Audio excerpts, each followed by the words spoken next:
I want to look into that next room, but I don't want to go in there myself.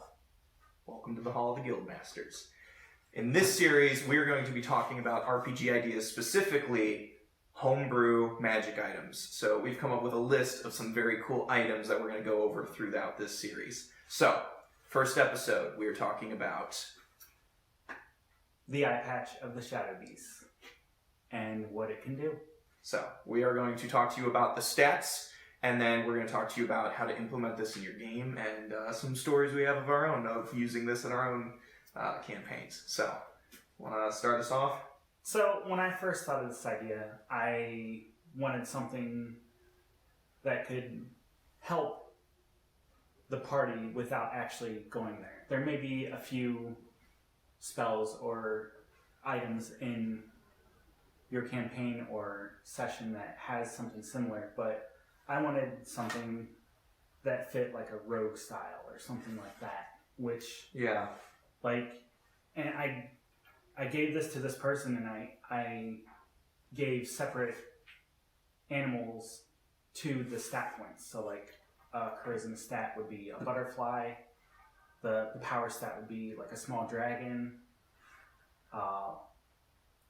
like perception stats would be like an owl and things like that. So, and it could be anything. I mean, it's all open to interpretation. I came up with a few small animals. So you kind of let the player decide too. Yeah. When they came across this eye patch and they put the eye patch on, yes. You were kind of like, okay, choose a shadow familiar, right? Yes. Okay. And it just stemmed from there. So, and he chose the dragon stat. So anytime he used it, there was a one-time use per long rest that he could activate it, and he would get like shadow scales around his body, and his strength stat would go up by +1. Didn't he have like a manifestation of a dragon kind of like chilling with him? Yeah, and I made this shadow dragon like kind of swirl around his body like a moving tattoo, and he could throw it out, and it had high stealth ratings, so it could go into the next room, and he flipped the eye patch down, so one eye is seeing through his familiar. So you could kind of like be in two places at once. It would be really good for either a rogue or the ranger, yes, or really any, depending on your RPG game, like depending on, you know, anybody who's kind of like a sneakier type, or kind of a not necessarily like a thief, but like maybe a scout, you know, or someone who's like, you know, what kind of range do you have on that? Like how far can you really send this guy out? Well, you send it out, and it would have like a radar range of like 130 feet. So you could scout a whole building if you wanted to. Okay, all right, I see what you mean. So you could go like up and down, but it would have to be within like 130, 150 feet of... Yeah, so it would be like you send a drone out, like if you're hiding in the corner or something, and just... Yeah.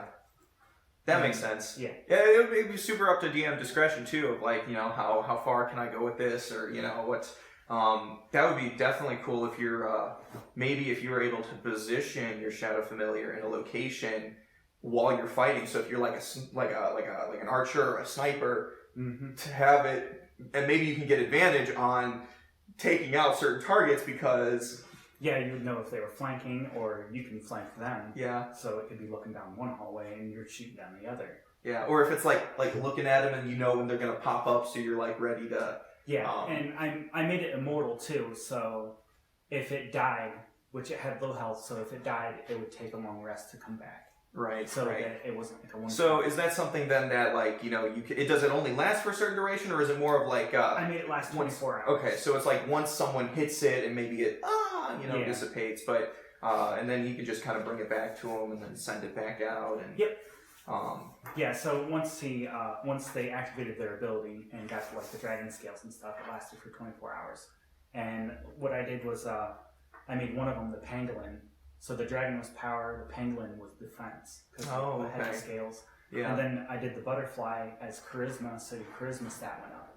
But you got like these shadow butterfly wings that you could jump and glide That's cool. for a distance. So is it like you have an ability and then the familiar is also there, or is it like the familiar can give you this or it can go out? The familiar gives you this. Okay. So either you can have the wings or you can send your familiar out to do a task. That's pretty cool. Yeah, and it's really up to DM discretion on like its limitations, like you said earlier. Right. So, and I didn't want it to be crazy OP, but I wanted them to feel like this is a crazy unique item. I want to use this as much as possible. Yeah, and it definitely fits the scouting stealthier kind of, whether you're scouting out trying to figure out what loot is in that house. Should I rob them? It's a shadow, you know, go under the door and kind of sneak around. Or maybe you're trying to help your party out and you're in a dungeon or you're in a forest or you're in some area where you're like, I want to find out what's ahead. Yep. And it could definitely be super sneaky because it's a shadow. So, so it's, I mean, whatever you're fighting would have to have high perception. Right? Yeah.